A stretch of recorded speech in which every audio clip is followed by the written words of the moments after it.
Hello, welcome back dear student. हम पढ़ रहे थे 11th क्लास मैथमेटिक्स, जो हमारा चैप्टर नंबर फर्स्ट है।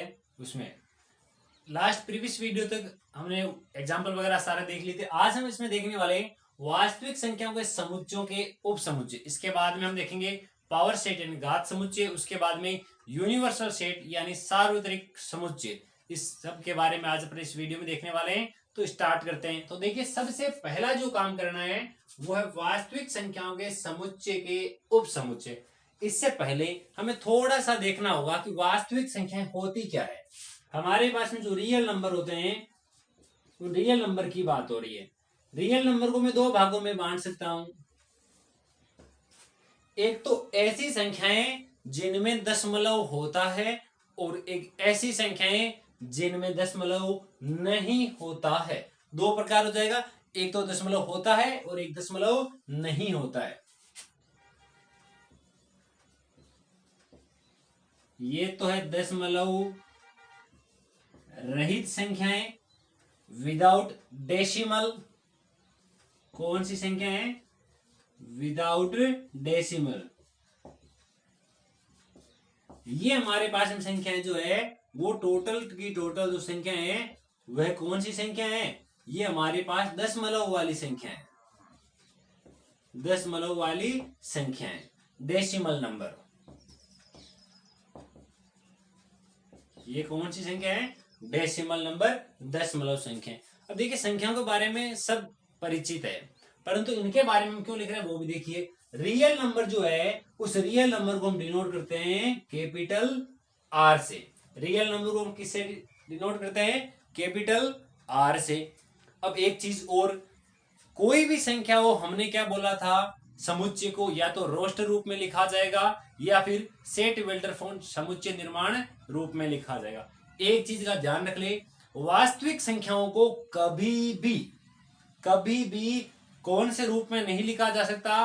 रोस्ट रूप में नहीं लिखा जा सकता। क्यों? मेरे पास में 1 2 3 4 है।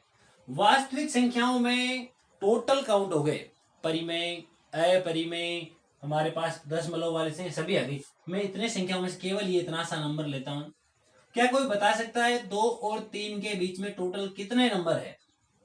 एंटर, यानी हम बता ही नहीं सकते कितने नंबर है। 2.1 भी है, 2.2 भी है, 3 भी है, 4 भी है, 2 पॉइंट ऐसा भी है, 1 2, 2.123, 2.1234 5 कंटिन्यूस प्रकार के हमारे पास में एंटायर नंबर ऑफ पॉसिबिलिटीज है। अब देखो, इतना अगर हमारे पास में है तो मैं क्या कहता हूं, यहां याद रख लेना कि वास्तविक संख्याओं को कभी भी कौन से रूप में नहीं लिख सकते? रोस्ट रूप में नहीं लिखा जा सकता है।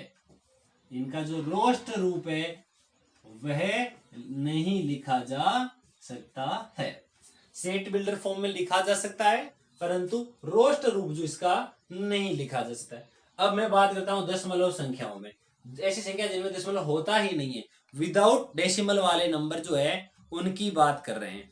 उनके अंदर हमारे पास में देखिए, मैं बात करता हूं विदाउट डेसिमल के लिए। अगर कोई बात करूं, सीधा सब पूर्णांक आएगा। क्या आएगा मेरे पास? कोई भी इंटीजर नंबर आएगा, कोई भी पूर्णांक जिसको हम z से रिप्रेजेंट करते हैं। अब पूर्णांक हमारे पास में दो प्रकार के होते हैं।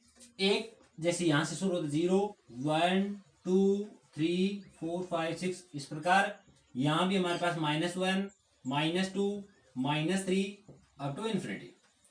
अब देखो, हमारे पास में इधर भी अप टू इन्फिनिटी है, इधर भी अप टू इन्फिनिटी है। यहां से ये जितने भी पॉजिटिव नंबर दिख रहे हैं इनको कहते हैं धनात्मक पूर्णांक। ये सारे क्या कहलाते हैं? धनात्मक पूर्णांक। ये वाले सारे के सारे जो है वो कहलाते हैं ऋणात्मक पूर्णांक। Positive integer number, negative integer number. अब कई विद्यार्थियों के दिमाग में ये आ जाता है, जो हमारे पास में जीरो बचा हुआ है, इस जीरो को क्या कहते हैं? ये जो है इसको कहते हैं zero integer number. Zero integer, zero integer किसे कहते हैं? इस जीरो को जीरो इंटीजर कहा जाता है।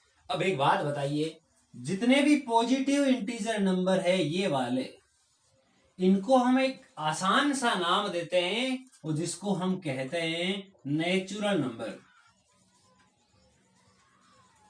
प्राकृत संख्याएं, इन सब को हम क्या कहते हैं? नेचुरल नंबर, प्राकृत संख्याएं। इसके अलावा यदि नेचुरल नंबर में 0 इंटीजर जोड़ दिया जाए तब हम इनको कहेंगे पूर्ण संख्याएं।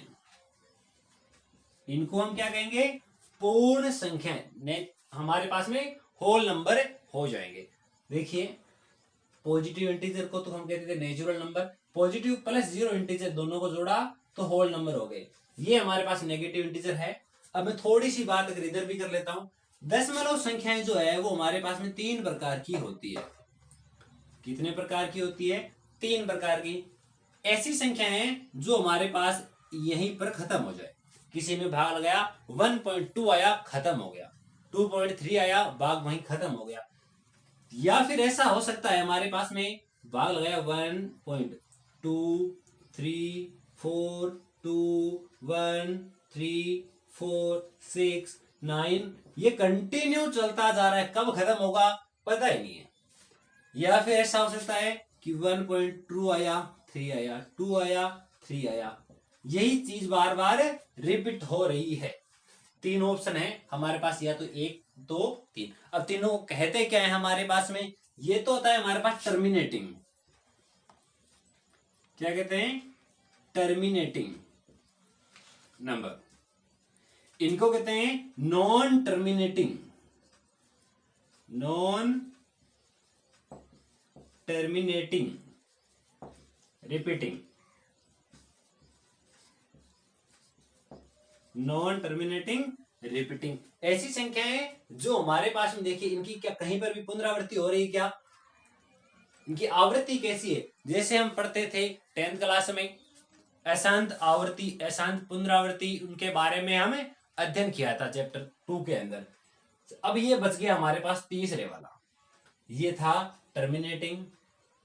हमारे पास कौन सा था? टर्मिनेटिंग। ये था नॉन टर्मिनेटिंग रिपीटिंग नंबर। अब ये जो बच गया इसको क्या नाम कहेंगे? हमारे पास में ये वाले जो नंबर है, ये देखिए इन दोनों का नामकरण तो हुआ, इस नंबर को क्या कहते हैं? ऐसे नंबर जिनको टर्मिनेटिंग भी नहीं है, नॉन टर्मिनेटिंग भी नहीं है, तो इन नंबरों को कह देना non terminating number, non terminating repeating number. ये ना तो इनमें से है ना ही इनमें से है, इन दोनों में से ही नहीं है। क्या कह देंगे? नॉन टर्मिनेटिंग, नॉन रिपीटिंग, दोनों में से नहीं, इनका अपना अलग से मामला होता है। तो इस प्रकार हमने इनको नाम दिए। अब टर्मिनेटिंग और नॉन टर्मिनेटिंग जो है, ये दोनों की दोनों जो संख्याएं होती है हमारे पास में, ये जो है कैसी होती है? परिमेय संख्या होती है। ये कैसी होती है? रेशनल नंबर, परिमेय संख्याएं। ये कौन से नंबर है? परिमेय संख्याएं होती है। जबकि ये वाला जो नंबर है, यह हमारे पास में अपरिमेय संख्याएं होती है। ये क्या होती है? अपरिमेय संख्याएं होती है। तो इतना आप समझ गए होंगे कि हमारे पास रियल नंबर के 2 पार्ट होते हैं, एक तो दशमलव संख्या जिनमें नहीं होती है, एक जिनमें दशमलव होती है। दशमलव जिनमें नहीं होती उनमें पूर्णांक होते हैं जिनको z से रिप्रेजेंट किया जाता है, नेचुरल नंबर जिनको n से रिप्रेजेंट किया जाता है। उसके बाद में हमारे पास में आए थे कौन से? होल नंबर आए थे जिसको हम रिप्रेजेंट कर चुके हैं w से। रियल नंबर को हम r से रिप्रेजेंट करते हैं। अब जिसको हमने लिया था दशमलव वाली संख्याएं, दशमलव वाली संख्याओं में एक तो हमने लिया था रेशनल नंबर। रेशनल नंबर कौन से होते हैं? ऐसी संख्याएं जिनको p/q के फॉर्म में लिखा जा सकता है, परंतु q का जो मान है वो हमारे पास 0 नहीं होना चाहिए। ये वाली जो संख्या है, रेशनल नंबर जो होते हैं हमारे पास, उनको हम किससे रिप्रेजेंट करते हैं? इनको हम q से रिप्रेजेंट करते हैं। जो हमारे पास में धनात्मक परिमेय संख्या होती है उनको q प्लस से, और ऋणात्मक परिमेय संख्या को q माइनस, ऐसे वाला, ये q प्लस q यहीं पे माइनस। इसी प्रकार से जो इंटीजर्स होते हैं, ये पॉजिटिव इंटीजर्स, और ये वाला जो है वो हमारे पास में नेगेटिव इंटीजर कहलाता है। इतना हमने सारा कुछ लिखा है। अब इतने को नोट कीजिए, उसके बाद में हम देखते हैं और हमारे पास कौन कौन सी चीजें इसमें प्रयोग में आने वाली है। तो pause the video and right now.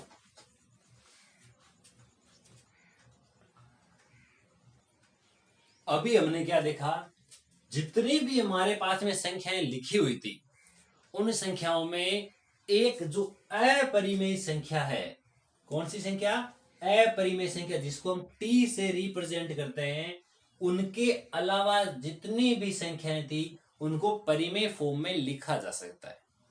उनको कौन सा फॉर्म में लिखा जा सकता है, परिमेय। तो अपरिमेय संख्या के लिए मैं देखिए एक लिखूं जिसको कह सकते हैं समुच्चय निर्माण रूप, या उसको कह दूं सेट बिल्डर फॉर्म। ऐसा कह दूं x कोई ऐसी वैल्यू है कि x belongs to r, x कोई प्राकृत संख्या है।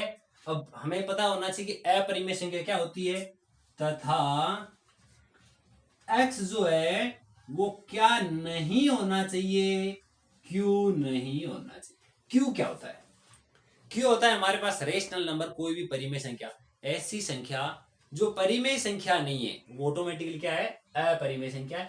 ये हम कह सकते हैं कौन सा रूप हो गया, अपरिमेय संख्या के लिए, इर्रेशनल नंबर के लिए। ये नॉर्मल हमें जानकारी के लिए लिखा है मैंने बस। अब देखो मैं छोटी छोटी चीजें समझता हूं। मेरे पास एक तो नेचुरल नंबर होते हैं, एक मेरे पास में होल नंबर होते हैं, दो हो गए।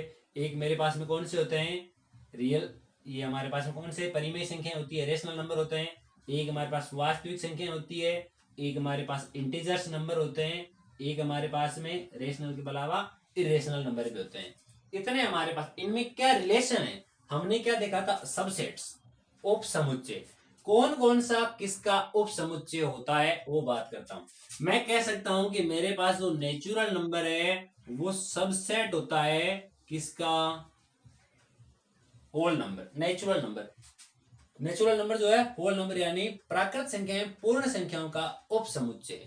क्या ऐसा कहा जा सकता है कि जितनी प्राकृत संख्या है वो सारी की सारी जो है वह पूर्ण संख्याओं में विद्यमान है। हमने क्या देखा था, एक सेट दूसरे सेट का उप समुच्चय तब कहलाता है जब पहले वाले सेट में जितने अवयव है वो सारे के सारे दूसरे वाले सेट में विद्यमान होने चाहिए। तो मैं अच्छी प्रकार से कह सकता हूं कि जितने हमारे पास में n में एलिमेंट है उतने ही w में जरूर ना जरूर विद्यमान है। अब मैं ऐसा कह सकता हूं कि मेरे पास में जो है W में जो एलिमेंट है वो सारे के सारे एलिमेंट जो है वो Z में प्रेजेंट है। Z यानी इंटीजर नंबर, कोई भी पूर्णांक। यहां तो केवल धनात्मक थे, ये Z जो है वो तो धनात्मक और ऋणात्मक सभी को साथ लिए घूम रहा है। तो Z जो इसका हमारे पास सबसेट्स हो गया। अब ये सबसेट हो गया, अब इस सबसेट में हमें पता है Z किस में है, मैं ऐसा कह दूं अगर बाई चांस Z जो है वो subset of real number, Z जो है वो सबसेट ऑफ रियल नंबर, ये भी हमारे पास में आया। अब एक बात बताओ, ये जो T बेचारा अकेला बचा हुआ है, एक Q भी बचा हुआ है, ये भी दोनों यहाँ कहीं ना कहीं आएंगे, जैसे परिमेय संख्या है, अपरिमेय संख्या, ये भी तो आएंगे। इसके लिए तो मैं बता देता हूं T जो है वो हमारे पास सबसेट होता है रियल नंबर का, Q भी सबसेट होता है रियल नंबर का। किसका होता है, रियल नंबर का। क्योंकि ये सारे के सारे जितनी भी हो जाए, ये टोटल जितने नंबर लिखे हैं ये वास्तविक संख्याओं के उप समुच्चय तो जरूर होते हैं, क्योंकि वास्तविक संख्याओं में परिमेय भी आएगी और अपरिमेय संख्या भी आएगी। अब इनको देखिए थोड़ा सा मैं और लिख देता हूं। नेचुरल नंबर जो है इसको देखिए मर्ज कर रहा हूं मैं। नेचुरल नंबर जो है वो सबसेट होता है होल नंबर का। होल नंबर जो है वो हमारे पास जो सबसेट हो जाएगा वो हो जाएगा इंटीजर्स का। इंटीजर्स भी आ गए। अब इंटीजर्स जितने भी है, जितने भी पूर्णांक है, अब पूर्णांक जैसे धनात्मक भी हो सकते हैं, ऋणात्मक भी हो सकते हैं। अब पूर्णांकों को मैं किस रूप में लिखता हूं, फ्रैक्शन के रूप में, भिन्न के रूप में अगर लिखूं तो अगर भिन्न के रूप में लिखते ही हमारे पास जो इंटीजर्स थे वो हमारे पास में जो रियल नंबर से पहले हमारे पास रेशनल नंबर आ जाएंगे। ये रहा रेशनल नंबर, ये सारे के सारे इसमें है, इसमें जो है वो सारे इसमें है, इसमें जो सारे इसमें आ गए। रेशनल नंबर का मतलब Z में जितने हैं वो सारे इंक्लूड, जैसे Z का कोई भी एक एलिमेंट मेरे पास -5 है, क्या -5 हमारे पास परिमेय संख्या नहीं है, ये रही हमारे पास परिमेय संख्या। केवल और केवल इसी रूप में लिख सकते हैं। अब जो हमारे पास कौन सी संख्या परिमेय संख्या है, वो भी तो एक उपसमुच्चय है किसका, वास्तविक संख्याओं का, ऐसा भी हम लिख सकते हैं। अब ये केवल अकेला रहेगा तथा हम ऐसा कह सकते हैं कि अपरिमेय संख्याएं भी वास्तविक संख्याओं का उपसमुच्चय होती है। तो ये चीज आप अच्छी प्रकार से नोट कीजिए। उसके बाद में हम और आगे बढ़ते हैं, तो यानी कि pause the video and right now. अब हम बात करते हैं अंतराल आर समुच्चय के रूप में। आर का मतलब वास्तविक संख्याएं, जैसे interval is subset of R. इसको एकदम अच्छे प्रकार से समझिएगा, लिखने का काम बाद में करते रहते हैं, बहुत ही डीपली अच्छे प्रकार से समझेंगे, कोई भी चीज इसकी मिस नहीं करेंगे। एकदम छोटा सा पॉइंट है, एक बार हमारे समझ में आ गया, इसके सारे क्वेश्चन हम चुटकियों में हल कर लेंगे। देखिए वास्तविक संख्याओं के उपसमुच्चय की बात की जा रही है, तो देखिए वास्तविक जो संख्या है हमारे पास में, उन वास्तविक संख्याओं में टोटल कितने पॉइंट होते हैं, कोई बता सकता है क्या? एंटायर नंबर है हमारे पास में, एंटायर नंबर है माइनस इन्फिनिटी से लेकर के प्लस की इन्फिनिटी तक। जैसा कि मैंने आपको बताया, मैं मान लूं अगर यहाँ 0 है, यहाँ 1 है, यहाँ 2 है, यहाँ 3 है, यहाँ 4 है, इस प्रकार का नंबर दिया हुआ है। मैं पूरी माइनस इन्फिनिटी से लेकर प्लस इन्फिनिटी तक कोई भी एक अंतराल ले लूं, बाई चांस मैंने ये ले लिया 1 2 3 4, यहां तक मैंने लिया है। क्या लिया है? x की जो वैल्यू है 1 से तो बड़ी है तथा 4 से छोटी है, ऐसे मैंने कोई अंतराल लिया है। क्या ये छोटा सा एक पार्ट, एक छोटा सा पार्ट, इसके लिए एक छोटा टुकड़ा कह सकते हैं इसको, एकदम छोटा सा क्या है इसका टुकड़ा, क्योंकि ये तो पूरी तो अप टू इन्फिनिटी है, इसका नॉर्मल सा भाग है, छोटा सा टुकड़ा। ये जो पार्ट है ये पूरी नंबर लाइन का, पूरी संख्या जो लाइन है हमारे पास में, उसका एक उपसमुच्चय है, इतना हम कह सकते हैं। अब कई विद्यार्थी ऐसा सोच रहे होंगे कि ये जो हमारे पास लाइन लिखी है थोड़ी कम समझ में आ रही है, ये जो लिखी लाइन वो कम समझ में आ रही है, इस लाइन को और कैसे भी नहीं लिखा जा सकता क्या? अगर हमारे पास में ये 1 और 4 की बात करूं मैं, तो उनका कैसे पता चलेगा कि एक इसमें शामिल है अथवा नहीं है, 4 इसमें शामिल है अथवा नहीं है? ये भी तो अलग अलग 4 कंडीशंस बनती है ना, उनका भी हमें पता होना चाहिए। अब इन सब को अच्छी प्रकार से किस प्रकार से नोट करेंगे, किस प्रकार से लिखेंगे, उनकी 4 कंडीशंस है, देखिएगा। पहली कंडीशन ये है, जब मैं मान लेता हूं कि x जो है वो कुछ इस प्रकार का है, x element of r, x belongs to r, वास्तविक संख्याओं का समुच्चय है, तथा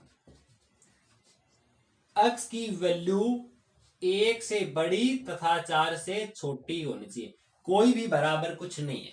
दूसरी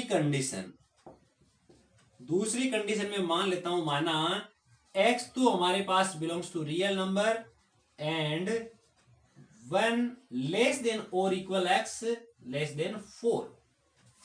अब की बार मैंने एक को शामिल कर दिया। तीसरी कंडीशन हम कौन सी ले सकते हैं, x जो है इसमें भी लेट, माना x belongs to r and हमारे पास में जो x है उसकी वैल्यू 1 से तो बड़ी है परंतु 4 या 4 से छोटी है। लास्ट वन कंडीशन में लिख रहा हूं, x belongs to r and 1 greater than और लेस देन और इक्वल 4। ये हमने यहां पर 4 कंडीशंस अप्लाई किए। अब देखिए चारों कंडीशंस में क्या लिखा हुआ है, यहां 1 और 4 दोनों को ही शामिल नहीं किया गया है, 1 तथा 4 दोनों को भी शामिल नहीं किया गया। इसमें 1 को शामिल किया गया, इसमें 4 को शामिल किया और इसमें दोनों को ही शामिल कर लिया। अब इन नंबरों को संख्या जो लाइन होती है हमारे पास, संख्या रेखा जो होती है उस पर कैसे रिप्रेजेंट करेंगे, देखिएगा। मेरे पास ये कोई संख्या रेखा है माइनस इन्फिनिटी से लेकर प्लस इन्फिनिटी तक, यहाँ 0 आता है, 1 आता है, 2 आता है, 3 आता है, 4 आता है, 5 आता है, ठीक है। मुझे 1 से लेकर 4 तक लेना है, ये वाला 1 से लेकर के 4 तक, इस प्रकार से मैं इसको डिनोट कर देता हूं। इतना तो हो गया श्रीमान जी। अब एक चीज हो गई, अब तक ये कैसे पता चल पाएगा 1 और 4 इसमें शामिल है अथवा नहीं है। जहां दोनों ही हमारे पास अनुपस्थित है, यानी 1 भी शामिल नहीं किया गया, 4 भी शामिल नहीं किया, तो 1 जहां पर लिखा हुआ था उस प्रकार से यहां, और जहां 4 लिखा हुआ है, इन दोनों को इस प्रकार से रिप्रेजेंट करेंगे। यहां दोनों जगह मैंने होल बना दिए, बीच में एक खड्डा सा दिख रहा है हमारे पास में, हमारे पास इसकी जगह क्या बना दिया, होल बना दिया। अब देखिए ये जो होल है, होल कह दो या नोड कह दो, चाहे अंत्य बिंदु, हमारे पास में नोड आ गया, दोनों साइड से खुला हुआ, इसका मतलब है दोनों ही इसमें शामिल नहीं किए गए हैं। और इसमें क्या कंडीशन बन सकती है, अब मैं बात करता हूं दूसरे वाले पॉइंट की। दूसरे वाले पॉइंट में मेरे पास कोई ऐसी कंडीशन बनेगी, देखिएगा, जिसमें ये 0 1 2 3 4 5 यहां तक लिखा। मैंने बोला 1 शामिल, 1 से 4 तक तो इसमें भी है, तो ये रहा 1 से लेकर के 4 तक, इसमें 4 तो शामिल नहीं है, यानी 4 की जगह तो हमारे पास होल ही आएगा। जो शामिल है उसकी जगह इस प्रकार से यहां डॉट आएगा, यानी कि डार्क कर दिया मैंने इसकी जगह, क्या कर दिया, डार्क नोड, क्या कर दिया इसकी जगह मैंने, डार्क नोड कर दिया माने, या फिर इसको कह दो कि डॉट लगा दिया, सीधा सा dot, open interval close interval ऐसा भी हम कह सकते हैं। इतना हमने लिखा, इसका मतलब क्या था कि ये दोनों शामिल नहीं है, इसका मतलब हो गया ये तो शामिल है परंतु ये शामिल नहीं है। तीसरा ऑप्शन, तीसरे ऑप्शन में माइनस इन्फिनिटी से लेकर प्लस इन्फिनिटी तक, या हमारे पास 0 1 2 3 4 5, 1 से लेकर के 4 तक तो है ही, 1 से लेकर 4 तक तो है ही, एक तो इसमें शामिल नहीं है, जिसको तो हम इस प्रकार से होल के रूप में बनाएंगे। कौन से रूप में बनाएंगे, नोड के रूप में दर्शा दिया। जबकि जो 4 है वो शामिल है, इसको मैंने यहां डार्क डॉट करना पड़ेगा, क्या कर दिया इसकी जगह मैंने, डॉट, क्लोज इंटरवल की तरह बता दिया। ये बंद है हमारे पास में। नेक्स्ट हमारे पास में जो लास्ट वन बचा हुआ है, फोर्थ ऑप्शन, माइनस इन्फिनिटी से लेकर प्लस इन्फिनिटी तक, 0 1 2 3 4 5, इसमें जो 1 से लेकर के 4 तक इस प्रकार से आप लिखोगे, ये जो अंतराल आप बता रहे हो ये भी आपके पास है, ये भी आपके पास है, दोनों ही आपके पास उपस्थित है। यानी कि जहां कोई संख्या उपस्थित नहीं है उसका मतलब इस प्रकार का होल बनाना है, नोड बनाना है। जो उपस्थित है उसके जगह आप डॉट कर सकते हो। ये रहा, ये दोनों उपस्थित नहीं थे, ये दोनों ही आपके पास उपस्थित है, जिसमें हमने दोनों साइड ये बना दिया सिंबल, जो उपस्थित है उसको डॉट। अब देखो, अब मेरे पास एक चीज बचती है, मैंने शुरुआत में ही बता दिया था कि जो रियल नंबर्स होते हैं उनका जो कोई भी अंतराल हो उनको आप किस रूप में नहीं लिख सकोगे, रोस्ट रूप में नहीं लिखो। जैसे मैंने लिखा 2 और 3, 2 और 3 के बीच में एंटायर नंबर ऑफ पॉसिबिलिटी है, कितनी संख्या है हम कह नहीं सकते, 2.3 भी है, 2.13 भी है, 2.43 भी है, अनंत संख्या हमारे पास है। तो देखो इन संख्याओं को रोस्टर रूप में नहीं लिख सकते, टेबुलर फॉर्म में नहीं लिख सकते, परंतु सेट बिल्डर फॉर्म यानी समुच्चय निर्माण रूप जो होता है उसमें तो हम लिख सकते होंगे। तो हम लिखते हैं, ये जो 4 नंबर लिखे हुए इन चारों को समुच्चय निर्माण रूप में लिखते हैं। तो समुच्चय निर्माण में इन चारों को कैसे लिखा जाएगा उसकी बात हम करते हैं। देखिएगा हमारे पास ये जो पहला पॉइंट है मैं लिख देता हूं, सेट बिल्डर फॉर्म कुछ ऐसी होगी, x कुछ इस प्रकार से, x element of real number and x की जो वैल्यू है वो 1 से बड़ी तथा 4 से छोटी होनी चाहिए थी। सेम इसी प्रकार से दूसरे वाला भी हमारे पास में ऐसा ही हो जाएगा। ये दूसरा हो गया, ये हमारे पास फोर्थ हो गया, ये हमारे पास थर्ड हो गया, ये हमारे पास हो गया सेट बिल्डर फॉर्म अर्थात समुच्चय निर्माण रूप। एक चीज हमारे पास और आती है, इनको लिखते कैसे, ये प्रश्न कैसे आएगा। प्रश्न ऐसे आएगा जैसे अभी हमने लिखा हुआ था 1 से 4 तक, दोनों ही इसमें शामिल नहीं है, दोनों इसमें इंक्लूड नहीं है, तो ऐसा लिखा जाएगा 1 4, ये वाला इंटरवल आएगा। ओपन इंटरवल है हमारे पास में, खुला हुआ अंतराल, इसको मैं अगर ये आएगा हमारे पास, इसको मैं केवल इतने से पता चला सकता हूं कि मेरे पास 1 4 है, ये छोटा सा ब्रैकेट। अगर मेरे पास में दोनों ही उपस्थित है तब मेरे पास में कौन सा आएगा, तब हमारे पास में ऐसा आएगा, ये वाला ब्रैकेट आएगा पूरा, जो स्क्वायर ब्रैकेट कहते हैं हम इसको हिंदी में, बड़े वाला कोष्ठक कहते हैं, ये वाला 1 से 4 तक, इसमें छोटा इसमें बड़ा। अब इसमें क्या कहोगे, इसमें हम ऐसा कह देंगे कि ये जो है इसमें ऐसा लिखेंगे, 1 तो शामिल है, 4 इसमें शामिल नहीं है। इसमें हमारे पास में 1 शामिल नहीं है परंतु 4 जो है वो शामिल है। इसको कहते हैं ओपन इंटरवल, इसको क्लोज इंटरवल। अब देखो एक चीज और बात समझ के रखनी है, जो हमारे पास में ये वाला ऑप्शन लिखा हुआ है ना 1 4, इसे छोटा सा ब्रैकेट बनाया हुआ है, इसको आप ऐसे भी लिख सकते थे। ओपन और क्लोज क्यों कहते हैं वो भी समझ लीजिएगा। आप छोटा ब्रैकेट की जगह बड़े ब्रैकेट का प्रयोग में लेना चाहते हैं तो ले सकते हैं, परंतु इस प्रकार का सिंबल बनाना पड़ेगा। इसके जो निशान है वो, इसके जो टांगे हैं वो बाहर की ओर है हमारे पास में, इन दोनों में से कोई सा भी एक बनाना है हमें। तो इतना जो कुछ लिखा हुआ है वो सारा नोट कीजिए, उसके बाद हम इसे आगे बढ़ते हैं और हमारे पास में क्या क्या हमें पता होना चाहिए उसके बारे में भी देख लेते हैं। अब हम आगे बढ़ते हैं। अब हमारे पास में लिखा हुआ है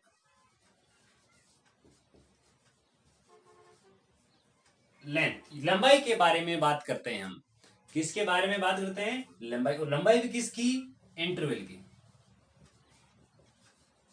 लेंथ ऑफ इंटरवल, जो अंतराल है उस अंतराल की लंबाई के बारे में बात करते हैं। मेरे पास में दो बिंदु हो सकते हैं, कोई भी ए और बी, जैसे मैंने 1 से 4 तक लिया था, सेम वही कंडीशंस ले रहा हूं मैं, उसमें केवल मैं ए और बी बिंदु से रिप्रेजेंट करता हूं, ठीक है। जिसमें ऐसा मान लू मैं बी बड़ा है किससे, ए से, जैसे हमने 1 और 4 लिखा था, 4 बड़ा था 1 से, तो सेम यही कंडीशन मैंने यहां लिखी है। अब इसको मैं या तो ऐसे लिख सकता हूं, ये है तो भी चलेगा, या फिर अगर मेरे पास में ऐसा लिखा हुआ है कि ये वाला है हमारे पास ए और बी दोनों ही शामिल नहीं है, या फिर ए तो शामिल है परंतु बी शामिल नहीं है, और या ए शामिल नहीं है और बी मेरे पास शामिल है। यही 4 कंडीशन मैंने अभी अभी लिखी है। इन चारों कंडीशंस में मेरे पास में देखिए, इन सभी में लेंथ ऑफ इंटरवल, अंतराल की लंबाई, किसकी बात की जा रही है, अंतराल की लंबाई, वो हमारे पास हो जाएगी B minus A. Length of interval हो जाएगी बी माइनस ए। एकदम इजी सा मैटर है, ज्यादा कोई टफली मैटर नहीं होता है। तो ये हमारे पास अंतराल की लंबाई भी आ चुकी है, आप इसको भी लिख लीजिए। अब हम शुरू करते हैं घात समुच्चय यानी कि पावर सेट। एकदम नीट एंड क्लीन मामला होने वाला है आज का, देखिएगा। अब हम बात करते हैं घात समुच्चय की। एकदम छोटी सी डेफिनेशन, में पहले डेफिनेशन लिख लेता हूं। किसी समुच्चय के सभी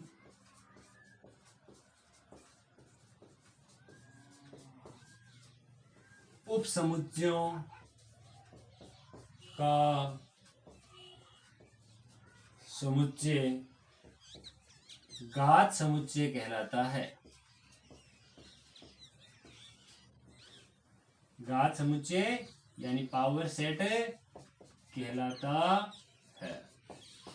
ये होती है इसकी डेफिनेशन। कोई भी हमारे पास में सेट है, उसके जितने भी हमारे पास सब सेट्स है, उन सब सेट्स का एक समुच्चय बना दिया जाए तो वह हमारे पास में घात समुच्चय यानी पावर सेट कहलाता है। उदाहरण की तरह उदाहरण लेकर हम बहुत ही अच्छे प्रकार से इसको समझते हैं। मेरे पास में कोई एक सेट है, मैंने मान लिया कि मेरे पास सेट ए जो है वो ऐसा है 1 और 2 उसमें एलिमेंट है। तो इसके कौन कौन से उप समुच्चय हो सकते हैं, मैं मान लेता हूं इसके संभावित उप समुच्चय, संभावित पॉसिबल सबसेट्स। इसके पॉसिबल सबसेट, एक तो मेरे पास फाइव जो है वो प्रत्येक समुच्चय का उप समुच्चय होता है। दूसरा हमारे पास में इसका उप समुच्चय हो जाएगा एक, एक हमारे पास हो जाएगा दो, और एक हमारे पास ये जो है खुद भी तो अपने आप का स्वयं, कोई भी समुच्चय जो है प्रत्येक समुच्चय अपने आप का यानी स्वयं का उप समुच्चय होता है। ये हम अच्छी प्रकार से पहले बता चुके हैं। ये चार हुए, तो मैं इसको कैसे रिप्रेजेंट करूंगा, ये देखिए पावर सेट। पावर सेट ए की बात की जा रही है, किसी सेट के जितने उप समुच्चय हैं उन सब का एक सेट बनाओ, वो हमारे पास पावर सेट कहलाएगा। एक तो हमारे पास 5 आता है, एक हमारे पास में 1 आता है, एक हमारे पास में 2 आता है, एक हमारे पास में 1 और 2 दोनों आते हैं। ये हमारे पास में उप समुच्चय थे। इन सभी उप समुच्चयों को मिलाकर के एक में समुच्चय बना देता हूं, ये वाला, ये हमारे पास में कहलाता है घात समुच्चय। इन सभी का एक, जितने भी हमारे पास में उप समुच्चय थे उन सभी उप समुच्चयों को पिरो करके माला बना दी, यानी कि इन सब का एक समुच्चय बना दिया गया। तो ये हमारे पास क्या कहलाता है, घात समुच्चय। क्या कहलाता है, घात समुच्चय, पावर सेट। अब बात करते हैं अवयवों की, इसमें कितने नंबर ऑफ एलिमेंट होंगे। हमारे पास में जो अवयवों की संख्या है, अवयवों की संख्या, बात किसकी हो रही है, घात समुच्चय। पूरी लाइन से लिखना, घात समुच्चय में अवयवों की संख्या वो हो जाएगी 2 की पावर m। क्या हो जाएगी, 2 की पावर m। और जहां m जो है वो हमारे पास में समुच्चय में अवयवों की संख्या है। एक समुच्चय में किसी सेट में कितने अवयवों है, उन अवयवों की संख्या के ऊपर हमारे पास पावर सेट में कितने हमारे पास में सेट होंगे उनकी बात की जा रही है। जैसे एक छोटा सा उदाहरण लेते हैं, यहां ये किसका नंबर लगा रहा है, अवयवों की संख्या किसके अंदर, number of elements in power set 2 की पावर m। जहां m की जो वैल्यू है वो हमारे पास क्या होगी, m की वैल्यू है m elements in A set. जो हम सेट ले रहे हैं उन उसके अंदर हमारे पास समुच्चय कितने हैं। जैसे एक छोटा सा उदाहरण ले लेता हूं, एक a है, किसी एक समुच्चय में मेरे पास में ऐसा कोई लिखे हुए एलिमेंट 1 2 3, तो मुझे पूछा इसका जो पावर सेट ऑफ ए होगा उस ए में कितने होंगे, टोटल एलिमेंट कितने होंगे। तो सीधा मैं लिख देता हूं 2 की पावर m होंगे साहब, और जो m है उसकी वैल्यू हमारे पास 1 2 3, 3 एलिमेंट है तो यहाँ पावर भी 3 आएंगी। 2 की पावर 3 का मतलब 8 होता है। तो इसलिए इस समुच्चय ए में जो है उसका घात समुच्चय जब लिया जाएगा उसमें 8 हमारे पास में अवयव उपस्थित होने वाले। इस प्रकार का कोई भी उदाहरण हम ले सकते हैं। इसको नोट करें आप कि घात समुच्चय क्या होता है, इसकी डेफिनेशन क्या होती है। ये इसकी डेफिनेशन है, किसी समुच्चय के सभी अवयवों का समुच्चय जो है हमारे पास में घात समुच्चय कहलाता है। Set of all subset, set of all subset in A set called power set. तो आप इसको नोट करें। अब हम बात करते हैं सार्वत्रिक समुच्चय, यूनिवर्सल सेट। अब हम बात करेंगे सार्वत्रिक समुच्चय यानी कि यूनिवर्सल सेट। कोई भी ऐसा सेट जो दूसरे सेट में पूरी तरीके से शामिल हो जाता है, मिक्स हो जाता है, वह उसका सार्वत्रिक समुच्चय कहलाता है। इसको मैं एक छोटे से उदाहरण की तरीके से समझता हूं। एक साइड तो मैं ले लेता हूं, मेरे पास में कोई भी जैसे प्राकृत संख्या है, एक साइड में तो मैं ले लेता हूं कौन सी संख्या है, मेरे पास में नेचुरल नंबर है। एक साइड में तो नेचुरल नंबर है। दूसरी जो साइड है, दूसरी साइड में मैं मान लेता हूं कि मेरे पास में पूर्णांक संख्याओं का समुच्चय है। इधर समुच्चय किसका है, केवल प्राकृत संख्याओं का समुच्चय। दूसरी साइड में मेरे पास में है कि पूर्णांक संख्याओं का समुच्चय, set of integers number. Integer number जो है, अब देखिए क्या मैं ऐसा कह सकता हूं कि जो ये जो है इसका सबसेट है, ये जो हमारे पास नेचुरल नंबर है वो सबसेट है क्या, पूर्णांक नंबर यानी इंटीजर्स का, राइट चीज है। तो ये है इसके लिए हमारे पास में क्या कहलाता है, सार्वत्रिक समुच्चय, यूनिवर्सल सेट कहलाता है। यूनिवर्सल सेट यानी सार्वत्रिक समुच्चय कहलाता है। आप इसकी जगह पूर्णांक संख्याओं का समुच्चय नहीं, आप दूसरी भाषा में इसकी जगह और भी कह सकते थे, जितने भी हमारे पास में रियल नंबर हैं उन रियल नंबर वास्तविक संख्याओं का समुच्चय भी कह सकते हैं, क्योंकि वो भी एक एंटायर नंबर ऑफ पॉसिबिलिटीज आ गई हमारे पास में। ये रियल वास्तविक संख्याओं का समुच्चय, इसमें ये प्राकृत संख्या जो पूरी की पूरी इसमें इंक्लूडेड है, ये भी हमारे पास हो गया। अब मैं एक और छोटी सी बात करते हैं, जैसे हम त्रिभुज पढ़ते हैं, चतुर्भुज पढ़ते हैं, ऐसा कुछ पढ़ते हैं, तो एक साइड में तो मैं कोई नॉर्मल त्रिभुज ले लेता हूं, मेरे पास में मैं ले लेता हूं, मान लिया समद्विबाहु, एक साइड में तो मैं ले लेता हूं मेरे पास में समद्विबाहु त्रिभुज, आइसोस्केल ट्रायंगल, और दूसरी साइड में सेट ऑफ ऑल ट्रायंगल, सभी त्रिभुजों का समुच्चय, सभी त्रिभुजों का समुच्चय, सेट ऑफ ऑल ट्रायंगल, या फिर मैं ऐसा कह दूं हमारे पास set of all polygon, set of all polygon, सभी बहुभुज, बहुभुज में अंदर त्रिभुज भी आ चुके हैं, ये भी हमारे पास में क्या हो जाएगा, ये हमारे पास सार्वत्रिक समुच्चय यूनिवर्सल सेट कहलाता है। इसके एग्जांपल्स जो है क्वेश्चंस वगैरह सारे के सारे हम बहुत ही अच्छी प्रकार से अपने नेक्स्ट वीडियो में करने वाले हैं। तो इस वीडियो को शुरू से लेकर अंत तक देखने के लिए आपका बहुत बहुत धन्यवाद। मिलते हैं इसी प्रकार के एकदम बहुत ही शानदार और अवश्य में वीडियो के साथ। तब तक के लिए जय हिंद, जय भारत, वंदे मातरम। Thank you.